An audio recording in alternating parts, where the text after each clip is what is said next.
Gordon Ramsay, eat your heart out because I saw your grilled cheese, and as a grilled cheese enthusiast, it looks like fucking shit.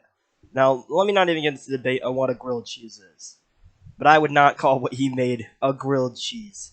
So today, yesterday discovered this recipe for a grilled cheese by looking at my fridge and seeing we had leftover spaghetti sauce from the night before, and my parents finally bought deli cheese for the first time in a while. We typically don't buy it; it's a little more expensive, and we're not really economically built like that.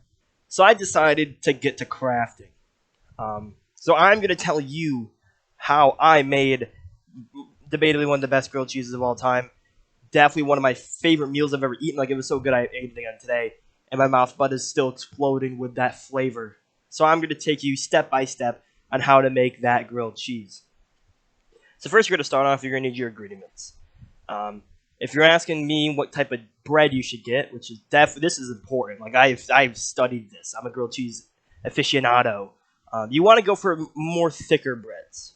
Now, the best butter to use with the bread is cold butter. Warm butter doesn't really work the greatest into building in that butter flavor into your bread, so you need a thicker one. If you get cheap Walmart white bread, your butter's tearing through that. So, the bread you need is Italian. Now, Italian is it's not really too flavorful. It has a little bit of flavor in there. You can taste it when you're eating like a peanut butter sandwich, for example. But with the grilled cheese, that flavor doesn't really eat too much. But however, it holds the butter on one side and the sauce on the other, which we will get to. So yeah, now let's get into the cheese, because this is one of the most important steps in a grilled cheese, is to make sure you have the right cheese.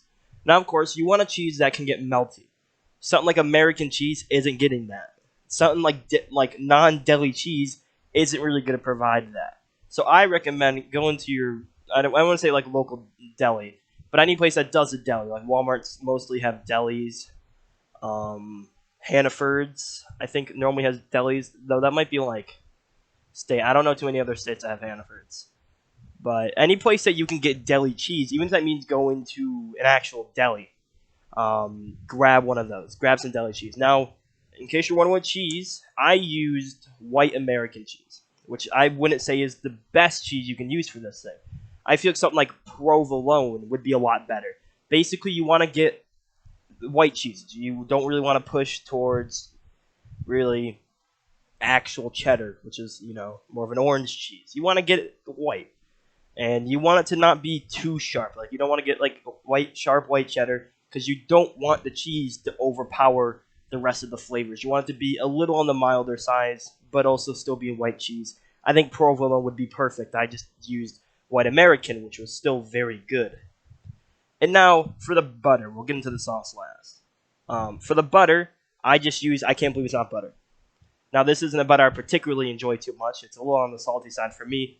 However, with a grilled cheese, it gives the flavor of the bread an immaculate flavor, and it holds up during the grilling process where it doesn't turn your bread soggy, because you're using Italian bread. You're nice kind of thick, but pretty close to white bread, so it doesn't overpower everything else in the sandwich. The synergy is all there. But, you can get away with kind of any butter in this case scenario.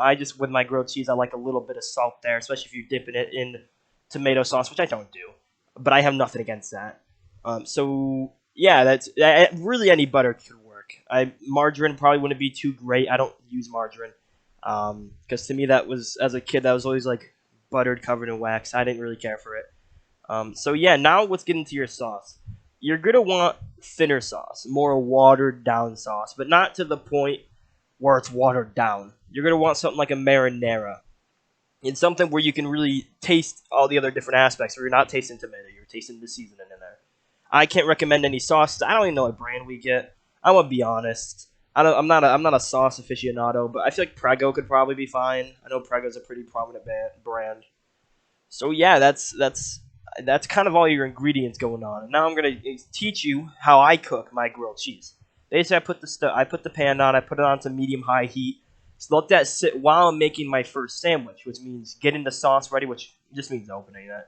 I just took it from the leftover sauce the night before, which we cooked in a cooker, like in a crock pot. We do that all day while we just let it heat up. And then, this was a day, 2 days old today, which still tastes absolutely fine. So you take the sauce, you take it out. You get your cheese, you take it out while all the stove's preheating. Then you take 2 pieces of bread and you butter them down on one side. It doesn't matter which side you want, unless you're one of those people that want your sandwich to be like the perfect thing. Then you take it out of the package and then you make sure, to get it the way you want to get it. So then you butter one side of that very, very well. For each one side. Make sure it's nice. Make sure there's really no too many gaps because that can lead to sticking on the pan. You don't want to spray down the pan because that can kind of mess with the flavor. Because even though normally they don't really have flavors, it adds grease. It ruins the bread, and that's not something you want to do. So you're going to rely on the butter as your adhesive and as your flavor. I think adhesive is the right word. As to stop the sticking, but also add your flavor. Now that you have your piece of bread buttered, you're going to put one of them in the pan, butter side on the pan. With grilled cheeses, you want your butter side to be out because, like I said, that's going to stop it from, sticking.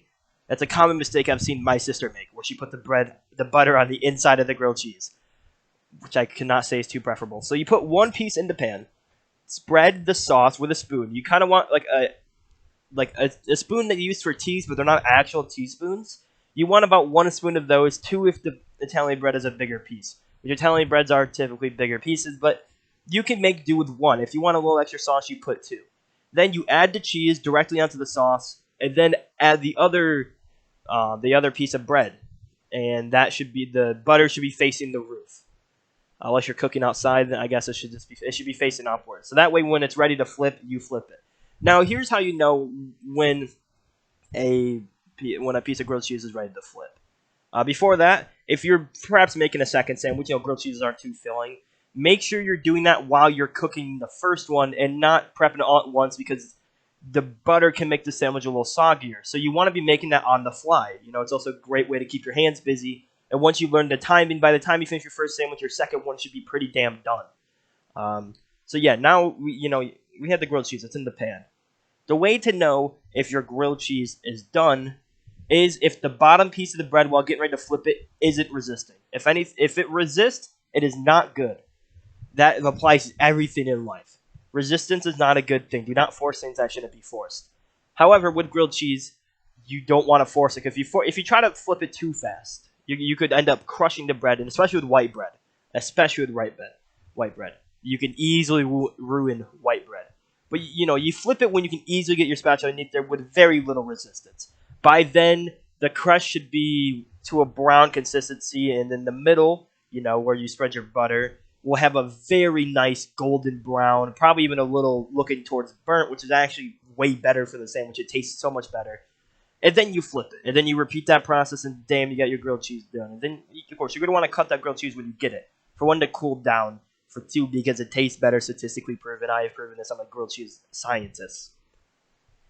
And so, yeah, that's your grilled cheese. It's very simple. And it's much better than Gordan Ramsey's, where he tried to complicate everything. And then he didn't use a stove.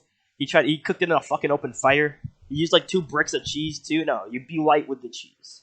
All right, you take a slice of like provolone. It's a thinner piece. You don't need too much cheese on a grilled cheese. That's why you're adding the sauce. The sauce adds the flavor. Honestly, you could sub in any type of sauce. I've done it with buffalo sauce before, and it tastes phenomenal. I put chicken in there with buffalo sauce, and it tasted absolutely phenomenal. But this is a very simple grilled cheese that tastes beautiful. It's one everybody can handle. Not everybody can handle buffalo sauce somehow.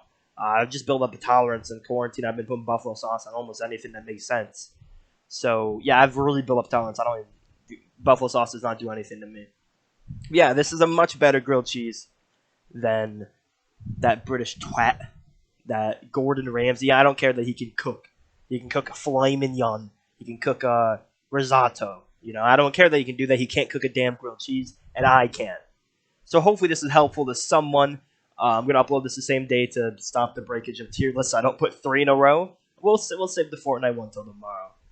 But I think that's everything I got to say. Hopefully you enjoyed, and if you make this grilled cheese, let me know down below. I didn't record myself making it today, and I kind of wish I did. You could have saw my reaction to me just absolutely loving that thing. But yeah, that's everything I got to say. See you in the next one.